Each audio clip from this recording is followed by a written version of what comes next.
La locura venida del mar. Si el cielo alguna vez quisiera otorgarme una bendición, desearía que borrara las consecuencias que me acarreó una mera casualidad, la cual hizo que fijara los ojos en cierto pedazo de papel para envoltura que estaba en el suelo. No se parecía a nada que pudiera yo hallar en el curso habitual de mi caminata diaria, pues provenía de un viejo ejemplar de un diario australiano en Sydney Bulletin, del día 18 de abril de 1925. Ese papel había escapado incluso al servicio de información, que durante los días de su publicación estuvo recolectando con avidez materiales para la investigación de mi tío. Para entonces ya casi había olvidado del todo mis pesquisas acerca de lo que el profesor Angel llamó el culto de Cthulhu, y estaba de visita con un amigo que había estudiado en Paterson, New Jersey. Él era curador en un museo local y un mineralogística muy reputado. Ese día, examinando la reserva de muestras colocadas sin mucho cuidado en las repisas de almacenamiento de un cuarto trasero del museo, mi vista quedó atrapada por una rara fotografía de una de las viejas publicaciones extendidas debajo de unas piedras. Era el ya mencionado Sydney Bulletin. Mi amigo tenía amplias relaciones en los lugares más inimaginables del extranjero, y la fotografía era un recorte de medio tono que mostraba la imagen de una espantosa efigie de piedra casi idéntica a la que la Cres encontrara en el pantano. Limpiando con apremio el precioso contenido que estaba sobre la hoja, leí el artículo de detalle y acabé decepcionada de encontrarlo de una extensión apenas moderada. No obstante, lo que sugería era de portentosa significación para mi interés decaído, y decidí arrancar con cuidado aquel artículo para actuar cuanto antes. En él se leía lo siguiente: misterioso barco abandonado hallado en el mar. El vigilante vuelve remolcando un desprotegido yate artillado de bandereta neozelandesa. Un sobreviviente y un muerto hallados a bordo. Relato de una batalla desesperada y muerte en el mar. El marinero rescatado rehúsa dar detalles de la extraña experiencia. Lo encuentran en posesión de raro ídolo. Habrá investigación.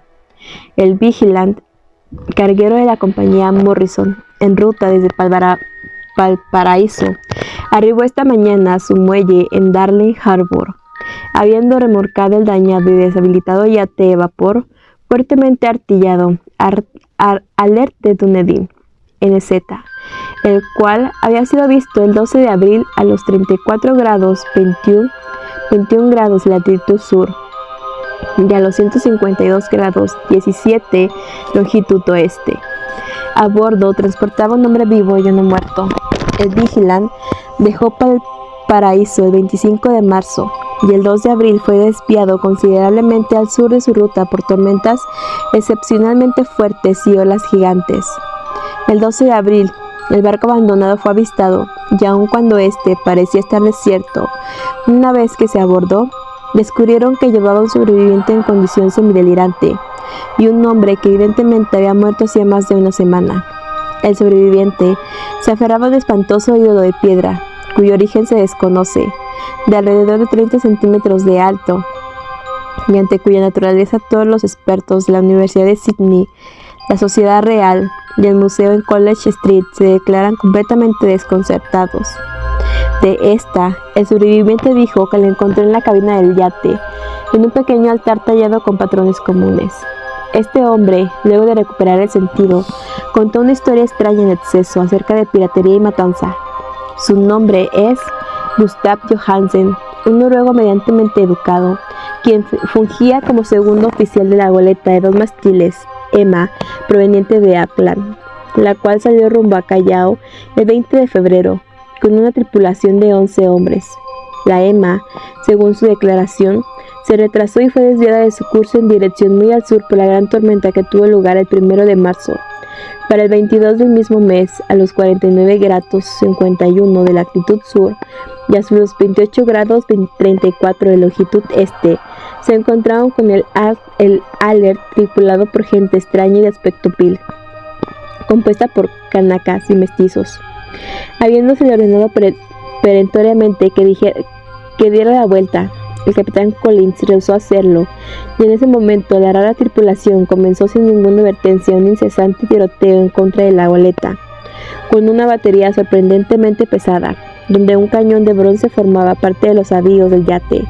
Los hombres de la Emma dieron pelea, dijo el sobreviviente, y aunque la goleta comenzó a hundirse por los tiros bajo la línea de flotación, ellos se las arreglaron para lanzarse al costado de su rival y abordarlo, forcejeando con la salvaje tribulación en la cubierta del yate, y viéndose obligados a matarlos a todos, siendo ellos más numerosos, debido a su particularmente abominable y desesperada, aunque muy torpe manera de pelear. 3 de los tripulantes de la Emma, incluyeron al capitán Collins y el primer oficial Green, murieron, y los restantes 8, bajo el mando del segundo oficial Johansen, procedieron a navegar el yate capturado, siguiendo con su ruta original para verificar si existía alguna razón que justificara la orden de recibida de volver atrás. Al día siguiente, según parece, alcanzaron una pequeña isla, aun cuando no se conoce la existencia de ninguna en esa parte del océano, y desembarcaron en ella. De alguna manera, 6 de los hombres murieron en tierra, aunque Johansen se muestra extrañamente reservado en este segmento de su relato, y solo habla de su caída en un abismo rocoso. Más tarde, al parecer, uno de sus compañeros y él abordaron el yate y trataron de navegarlo, pero fueron azotados por la tormenta del 2 de abril. El hombre recuerda muy poco a partir de ese momento y hasta su rescate del día 12, y ni siquiera registra en su mente cuándo fue que William Bryden, su compañero, murió. La muerte de Bryden no revela causa aparente y es posible que fuera provocada por ansiedad o excesiva exposición a la intemperie. Las notas telegráficas desde Dunedin reportan que el Alert era bien conocido ahí como un barco mercante que recorría las islas y ostentaba una mala reputación en los muelles. Era propiedad de un raro grupo de mestizos cuyas frecuentes reuniones y excursiones nocturnas a los bosques atraían no poca curiosidad. Y había levado el ancla con mucha prisa justo después de la tormenta. Los temblores de tierra del 1 de marzo. Nuestra corresponsal en Auckland le otorga a la Emma y su tripulación una reputación excelente, y Johansen es descrito como un hombre sobrio y digno. El almirante Tasgo abrirá una averiguación de todo el asunto, misma que comenzará mañana, en la cual no se estimará esfuerzo alguno para inducir a Johansen a que hable con mayor libertad que la que hasta el momento ha empleado. La nota no decía más, pero estaba también la imagen del ídolo infernal, y vaya tren de pensamientos que se puso en marcha en mi mente. Había encontrado un nuevo tesoro de datos acerca del culto de Cthulhu, y la evidencia de que debía buscar tanto por mar como por tierra. ¿Qué motivo había incitado a la tripulación de híbridos a ordenarle a la Emma que se retirara mientras al mismo tiempo navegaba con su repugnante ídolo? ¿Qué isla era aquella, en donde 6 tripulantes de la Emma habían muerto y sobre la cual el oficial Johansen se mantenía tan esquivo? ¿Qué era lo que la investigación del vicealmirantazgo había puesto al descubierto y que se sabía en Dunedin acerca del pernicioso culto? Y lo más maravilloso de todo, qué vínculo profundo y sobrenatural había en las fechas, esas que ahora daban una significación maligna y ya innegable a la serie de eventos que tan cuidadosamente nos dará mi tío. Marzo 1 o febrero 28, de acuerdo con las líneas internacionales de cambio de fecha, en tal día habían sucedido el terremoto y la tormenta. Desde Dunedin a El Alert y su dañina tripulación salieron ansiosos, como si se les hubiese convocado de manera imperiosa. Y del otro lado del mundo, poetas y artistas comenzaron a soñar con una extraña ciudad anegada y ciclopea, mientras un joven escultor había moldeado en estado de trance la forma aborrecible de Cthulhu. Marzo 3, la tripulación de la Emma desembarca en una isla desconocida y deja ahí 6 hombres muertos. En esa fecha, los sueños de hombres sensibles cobran un realismo exuberante y se oscurecen por temor a maléficos propósitos de un monstruo gigante.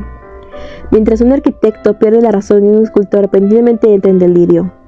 ¿Y qué hay de esta tormenta el 2 de abril, la fecha en la que cesaron todos los sueños de la ciudad sinagoga, y Wilcox emergió sin daño visible del azote que le causaba aquella extraña fiebre?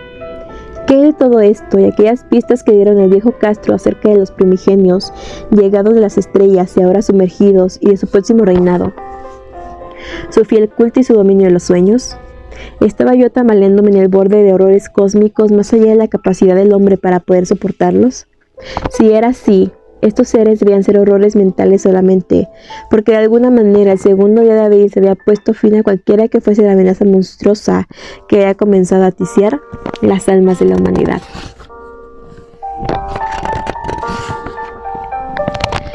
Esa tarde, luego de un día de telegrafiar y hacer preparativos con urgencia, me despedí de mi anfitrión y tomé un tren rumbo a San Francisco. En menos de un mes estaba en Dunedin, donde sin embargo hallé que se sabía muy poco de los integrantes del culto y la información que permanecía viva solo se hallaba en viejas tabernas de marineros. Las sabandijas de los puertos eran demasiado vulgares para hacer mención especial de ellas. Entre charlas ligeras y pláticas ambiguas indagué acerca de un viaje tierra adentro que hicieron aquellos mestizos, trayecto durante el cual afirmaban haber notado un tenue tamborileo y llamas rojizas en las colinas distantes. En Auckland descubrí que cuando Johansen regresó, su cabello rubio se había vuelto una mata blanca. Luego de la superficial y poco concluyente investigación en Sydney, había vendido su cabaña en Wested Street y navegado con su esposa hacia su antiguo hogar en Oslo. Sobre su perturbadora experiencia, nada había contado a sus amistades de lo que había revelado los oficiales del Timarantasco. Por ello, lo único que pudieron hacer por mí fue darme su dirección en Oslo. Luego de eso, fui a Sydney y hablé sin ningún proyecto con marineros e integrantes de la corte del vicealmirantazgo. Ahí estaba anclado el alert en la circular QA de Sydney Covey, pero ahora vendido y dedicado al comercio. Nada obtuve de su personal evasivo, la imagen acuclillada con su cabeza de jibía, cuerpo de dragón, alas escamosas y pedestal inscrito con jeroglíficos exhibía en el Museo de Hyde Park. La estudié durante mucho tiempo y muy bien, hallándola de una mano de obra siniestra, exquisita y con el mismo absoluto misterio, terrible antigüedad y rareza del material que parecía no ser de este mundo y que no había observado ya en el espécimen más pequeño de la Crest. Los geólogos, me dijo el curador, habían concluido que se trataba de un enigma monstruoso, pues juraban que el mundo no albergaba rocas de este tipo. Entonces pensé con un estremecimiento en lo que el viejo Castro le dijera a la Crest acerca de los primigenios. Ellos habían llegado de las estrellas y traído sus imágenes consigo. Sacudido por un aturdimiento mental de una naturaleza que ya antes había experimentado, resolví entonces visitar al oficial Johansen en Oslo. Navegando rumbo a Londres, reembarqué de inmediato hacia la capital noruega, y un día de otoño llegué a los ordenados muelles de las faldas del Eikeberg. Descubrí que la dirección de Johansen quedaba en el antiguo pueblo de King, Harold Haraldra, el cual mantuvo vivo el nombre de Oslo duramente todos los siglos en la que la ciudad mayor se enmascaró bajo el nombre de Cristiania. Llegué al lugar tras un breve trayecto en taxi y luego llamé, con el corazón palpitándome en el pecho, a la puerta de un bonito y antiguo edificio con un frente de estuco. Una mujer de rostro triste y vestida de negro respondió mi llamado, y quedó sorprendido por la decepción cuando me dijo en un inglés quebrado que Gustav Johansen ya no existía. No había sobrevivido mucho a su regreso, me dijo la esposa, porque los sucesos en el mar durante 1925 lo habían mermado. Él no le había contado más a ella lo que ella había descrito, de lo que había dicho públicamente, pero había dejado un largo manuscrito de cuestiones técnicas, como lo llamaba, escrito en inglés, evidentemente para mantenerla a ella a salvo del peligro de leer accidentalmente algo de lo ahí señalado. Resulta que durante una caminata por una calle estrecha cerca del atracadero de Göteborg, le cayó encima un bulto de papeles desde la ventana de un ático. Dos marineros lascares de inmediato trataron de ayudarla a ponerse de pie, pero murió antes de que la ambulancia pudiera llegar hasta donde se encontraba. Los médicos encontraron una causa concreta de muerte y la achacaron a un problema cardíaco, aunada a su constitución debilitada. Ahora siento que un sombrío terror me roe las entrañas, y sé que nunca habrá de abandonarme hasta que yo también haya encontrado el eterno reposo, accidentalmente o de otra manera. Persuadiendo a la vida de que mi conexión con los asuntos técnicos de su esposo me daba suficientes derechos sobre su manuscrito, me llevé el documento y comencé a leerlo en el barco de regreso a Londres. Era un asunto simple e inconexo, el esfuerzo de un marinero ingenuo por hacer un diario post facto, que buscaba reconstruir día tras día aquel pavoroso viaje final. No me es posible transcribirlo exactamente con toda su complejidad y redundancia, pero diré que rindió lo suficiente para mostrarme por qué, El sonido del agua contra los costados de la embarcación se hizo tan insoportable para mí que tuve que taparme los oídos con algodones. Johansen, gracias a Dios, no lo sabía todo, incluso habiendo visto a la ciudad y a la entidad, mas yo nunca volveré a dormir en calma al pensar en los horrores que acechan sin cesar en el tiempo y el espacio detrás de la vida, y en esas blasfemias impias llegadas de estrellas antiquísimas que sueñan en el fondo del mar, conocidas y favorecidas por un culto pesadillesco, listo y ansioso por liberarlas en el mundo cuando otro terremoto haga emerger de su monstruosa ciudad de roca hasta el sur y el aire libre. El viaje de Johansen había comenzado justo como se lo relató al vicealmirantazgo. La Emma, con lastre, había salido de Auckland el 20 de febrero y había sentido la fuerza total de esa tempestad ocasionada por el terremoto, que debió hacer que desde el fondo marino se elevaran los horrores que llenaron de pavor los sueños de los hombres.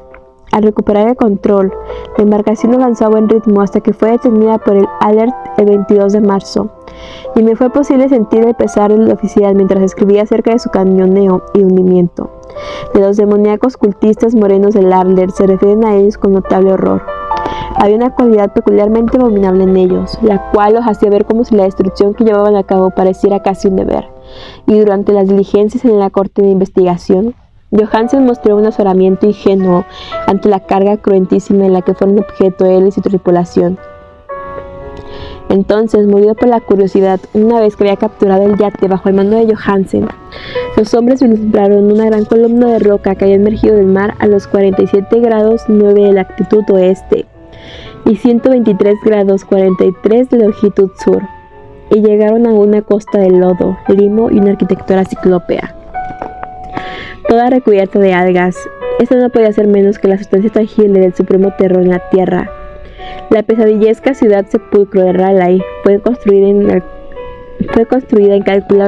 incalculables eones antes de que comenzara la historia por las enormes e inmundas formas que bajaron de las estrellas desconocidas.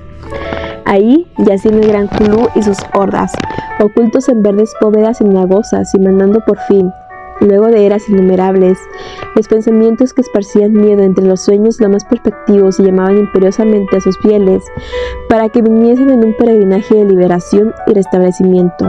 Johansen no sospechaba nada de esto, pero Dios sabe que vio lo suficiente. Yo supongo que solo una cima montañosa, la espantosa ciudadela, coronada por un monolito donde el gran Cthulhu estaba enterrado, fue lo que en realidad emergió del océano. Cuando pienso en la extensión de todo lo que podría estar aguardando ahí en el fondo, casi siento el impulso de suicidarme en el acto. Johansen y sus hombres quedaron sorprendidos por las majestuosidades cósmicas de esta Babilonia goteante de ancestrales daemones, y deben haber adivinado, sin requerir mucha guía, de que no se trataba de algo de este o cualquier otro planeta donde reinara la cordura.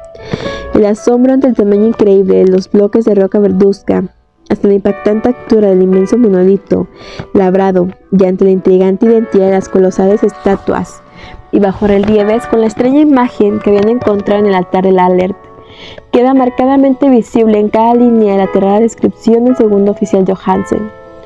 Sin conocer el futurismo, Johansen logró plasmar algo muy similar a este cuando escribió sobre la ciudad, pues en lugar de describir alguna estructura o edificio definido, él solo abunda en las vagas impresiones que le causaban los amplios ángulos y las superficies rocosas. Superficies demasiado extensas para permanecer a cualquier cosa natural y apropiada para nuestro planeta, y hechas limpias con sus solemnes imágenes y jeroglíficos. Si menciono su relato de los ángulos es porque sugiere algo que Wilcox me había dicho al respecto en sus horrendos sueños. Él me dijo que la geometría del sitio onírico que veía era anormal, neeuclidiana y repugnantemente evocadora de esferas y dimensiones que estaban apartadas de las nuestras. Ahora, un marinero de poca cultura sentía las mismas cosas mientras observaba directamente la terrible realidad. Johansen y sus hombres desembarcaron en un bando de lodo con pendiente en esta Acrópolis monstruosa y subieron, resbalándose por los titánicos bloques fangosos, cuyo tamaño demostraba que esa escalinata no había sido hecha por mortales. El sol mismo en el cielo parecía estar distorsionado cuando se le observaba a través de las miasmas que lo polarizaban y de los que emanaban esa perversión empapada por el mar y una irregular sensación de amenaza y suspenso acechaba maliciosamente desde aquellos ángulos demenciales y fugaces de roca labrada en la que un segundo vistazo revelaba con cavidad cuando a primera vista había parecido convexos. Algo muy parecido al miedo se había apoderado de todos los exploradores antes de que pudieran ver algo más definido que roca, limo y algas. Cada uno había huido de haber ignorado su temor hacia la burla de los demás, y solo los movía a seguir con la exploración una mínima motivación, encontrar algún souvenir que pudieran llevarse consigo, pero fue en vano. Fue Rodríguez, el portugués, quien subió hasta el pie del monolito y gritó lo que había hallado. El resto lo siguió y miraba con curiosidad hacia la inmensa puerta labrada con él, ya familiar bajo el relieve del calamar dragón. Era, según anotó Johansen, como la puerta de un granero enorme. Todos sentían que era una puerta por el dintel, umbral y quicio adornados alrededor de ella, aunque no podían decidir si estaba plana en horizontal, como una trampa, o inclinada al igual que la entrada exterior a un sótano. Como Wilcox había dicho, la geometría del lugar estaba toda errada. Uno no podía estar seguro de que el mar y el suelo estuvieran horizontales. De ahí que la posición relativa de todo lo demás pareciera tan fantasmagóricamente variable. Brayden empujó la roca desde varios puntos sin obtener resultado alguno. Entonces Donovan pasó sus manos con delicadeza por el borde, presionando cada sitio por separado según avanzaba. Escaló interminablemente por las grotescas molduras de piedra, es decir, uno podría asegurar que escalaba si la cosa, después de todo, no estuviera horizontal, y entonces los hombres se preguntaron cómo era posible que una puerta en este universo pudiera ser tan inmensa. Entonces, muy suavemente y con gran lentitud, el dintel de cera de 4 kilómetros cuadrados comenzó a abrirse hacia adentro desde arriba, y vieron que se balanceaba. Donovan se deslizó, de alguna manera se propulsó hacia abajo a lo largo del quicio y se reunió con sus compañeros, y todos observaron la extraña hendidura del portal monstruosamente esculpido. En esa fantasmagoria de distorsión prismática el movimiento era anómalo, en un sentido diagonal, así que todas las reglas, la materia y la perspectiva parecían alterables. La abertura era negra, de una oscuridad casi tangible. La lobreguez, de hecho, era una cualidad positiva porque ensombrecía ciertas secciones de las paredes que deberían quedar veladas. Entonces pareció brotar como humo expulsado después de su apasionamiento durante incontables eones, algo que oscureció el sol notablemente conforme se iba alejando con membranosas alas batientes por el reducido y menguante firmamento. El olor que surgía de las profundidades recién abiertas era intolerable y con pretesta. El fino oído de Hopkins le hizo pensar que había escuchado un horrendo sonido espeso en el fondo.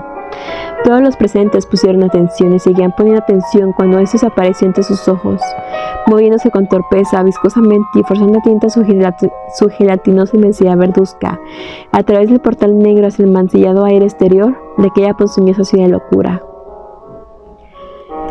La escritura del pobre Johansen casi se quebró cuando notó esto. De los 6 hombres que nunca alcanzaron a volver al barco, él creía que 2 habían muerto de terror puro en ese instante maldito. La cosa no podía describirse. No existe lenguaje para tales abismos de locura oyente e inmemorial, tan pavorosas contradicciones de toda materia, fuerza y orden cósmico. Una montaña caminaba o daba traspiés. Dios, ¿quién dudaría de que, al otro lado del mundo, un arquitecto famoso se hubiera vuelto loco y el pobre Whitcott delirara entre fiebres por causa de este instante telepático? La cosa de los ídolos, el engendro verde y pegajoso llegado de las estrellas, había despertado para reclamar a los suyos. Las estrellas estaban alineadas correctamente otra vez, y lo que un culto inmemorial no había logrado por designio, un grupo de inocentes marineros lo había conseguido por accidente. Después de miles de billones de millones de años, el gran Cthulhu estaba libre de nuevo y había de saciarse. 3 hombres fueron barridos por las zarpas fofas antes de que alguno pudiera darse la vuelta. Que Dios les dé descanso, si es que existe algún descanso en el universo. Donovan, Guerrera y Astron se llamaban aquellos infelices. Parker resbalaba mientras los otros 3 iban trascendiendo frenéticamente por los paisajes interminables de roca encostada de verde en dirección a la lancha. Y Johansen jura que fue tragado por un ángulo de la sillería que no debería haber estado ahí. Un ángulo que era agudo, pero que se comportaba como si fuera obtuso. Así pues, solo Brayden y Johansen alcanzaron el bote y remaron desesperadamente rumbo a la Alert, mientras la descomunal monstruosidad se aplastaba sobre las piedras fangosas y trompicaba en la orilla del mar. No se había perdido toda la presión de vapor, a pesar de que la tripulación completa había desembarcado, y solo fue cuestión de unos instantes de subir y bajar corriendo. Con una velocidad febril se timón hasta el cuarto de máquinas para hacer que el Aller comenzara a moverse. Lentamente, en medio de los horrores distorsionados de aquella escena indescriptible, el yate comenzó a surcar las letales aguas marinas. Las letales aguas, mientras que en la sillería de aquella costa cadavérica, que no era de este mundo, la cosa titánica que descendió en las estrellas se mecía y farfullaba como Polifemo, maldiciendo el barco fugitivo de Odiseo. Entonces, más audaz que el cíclope del relato, el gran Clu se deslizó pesadamente hacia el mar, hacia el agua, y comenzó la persecución con enormes brazadas de potencia cósmica que levantaban olas descomunales. Bryan miró hacia atrás y enloqueció, riendo impecable y desgarradoramente y a intervalos hasta que la muerte la halló en el camarote, una noche mientras Johansen daba vueltas al sumido en el delirio. Mas Johansen no se había rendido aún, sabiendo que la cosa con toda seguridad podría rebasar el Albert, mientras la caldera no estuviera a su máxima capacidad, decidió correr un riesgo desesperado, colocando la potencia del indicador del motor a toda máquina. Como un rayo se movió por la cubierta hasta llegar al timón y le dio media vuelta. Hubo un poderoso remolino y mucha espuma en el océano intoxicado, y conforme el buque aceleraba más y más, el valiente noruego condujo su embarcación directamente hacia la masa gelatinosa que la perseguía y se elevaba por encima de la sucia espuma, igual que la proa de un galeón demoníaco. La espantosa cabeza de calamar con tentáculos que se agitaban estaba casi a la altura del baupress del residente yate. Mas Johansen siguió avanzando implacable. Entonces ocurrió estampido, como el sonido de una vejiga al explotar, una viscosa suciedad como de un pez luna que revienta, un hedor de 1000 tumbas abiertas y un sonido que el cronista no fue capaz de describir en papel. Por un instante el barco fue mancillado por una cegadora nube verde y cáustica, y luego solo hubo un hervidero venenoso en la popa donde, Dios del cielo, los desperdigados fragmentos blandos estaban reagrupando nebulosamente para recuperar su forma original. Mientras la distancia aumentaba cada segundo conforme el Aller ganaba ímpetu gracias a su supresión de vapor en aumento. Eso era todo lo dicho en el documento. Luego de esto, Johansen solo se dedicó a reflexionar mientras observaba el ídolo en la cabina y se ocupaba de alimentar un poco al lunático que se reía a su lado y a sí mismo. No trató de navegar después de su intrépido escape, pues esta reacción había dañado algo en su alma. Entonces, llegó la tormenta del 2 de abril y con ella una especie de neblina en su cerebro. Hay una sensación de estar en un torbellino espectral cruzando los golfos líquidos del infinito de confusos viajes a través de universos vagilantes montados en la cola de una cometa, y de histéricas caídas desde el abismo a la luna, y de la luna de nuevo hacia el abismo, todas avivadas por un codo carcajeante de distorsionados dioses ancestrales, los socarrones duendes verdosos del Tártaro, con sus alas de murciélago. De ese sueño lo sacó en rescate el Vigilant, la corte del vicealmirantazgo, las calles de Dunedin y el largo viaje de regreso al hogar y a la casa vieja a las faldas del Egbert. Él no podía contarlo. Todos creerían que estaba loco. Así que pondría por escrito lo que sabía antes de que le llegara la muerte. Ni su esposa debía siquiera adivinarlo. La muerte sería benigna y tan solo pudiera bloquear los recuerdos. Tal fue el documento que yo leí, que ahora he colocado en la caja de hojalata junto al bajorrelieve y los papeles del profesor Angel. Con ellos irá este registro que yo llevo, esa prueba de mi propia cordura y con la cual pude armar lo que espero que nunca se arme de nueva cuenta. He visto todo lo que el universo puede contener de horrendo, incluso los cielos primaverales, y las flores del verano habrán de envenenarme desde ahora y para siempre. Pero no creo que mi vida sea muy larga, del modo como falleció mi tío, tal como murió el pobre Johansen. Así habré de sucumbir. Sé demasiado y el culto resiste todavía. También Clu vive, supongo, de nuevo en ese abismo de roca que lo ha protegido desde que el sol era joven. Su ciudad maldita se ha vuelto a hundir porque el Vigilant navegó sobre aquel sitio exacto luego de la tormenta de abril, pero sus ministros en la tierra aún braman y saltan y sacrifican en torno a monolitos coronados con ídolos en lugares solitarios. Él debió quedar atrapado por el hundimiento mientras estaba en su negro abismo. De otra manera, el mundo ahora estaría aullando de terror y frenesí. ¿Quién conoce el final? Lo que se ha levantado, Se puede hundir y lo que estuvo hundido puede volver a elevarse. Lo horroroso espera y sueña en las profundidades y la decadencia se extiende por las inestables ciudades de la humanidad. Vendrá un tiempo, pero no debo y no puedo pensar en ello. Espero que, si no sobrevivo a este manuscrito, mis abogados y albaceas se antepongan la cautela a la audacia y se aseguren de que no sea visto por nadie más.